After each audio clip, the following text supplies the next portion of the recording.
मराठा सेवा संघाने जो आमचा आज सन्मान केला आहे त्याबद्दल मी मनस्वी त्यांचे आभार व्यक्त करते।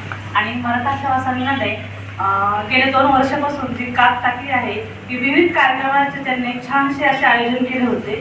त्यामध्ये विधवा महिलांसाठी हळदी कुंकवाचा कार्यक्रम असो किंवा नवरात्री उत्सव असो, महिला खाण्याचा कार्यक्रम, जिजाऊ जन्मोत्सव आणि शिवजयंती अशा विविध कार्यक्रमामुळे खऱ्या अर्थाने कर्जत नगरीमध्ये आपल्या कर्जत सेवा संघाचे नाव लौकिक झाले आहे आणि त्याचा आम्ही एक भाग बनलो याचा मला मनस्वी अभिमान वाटतो।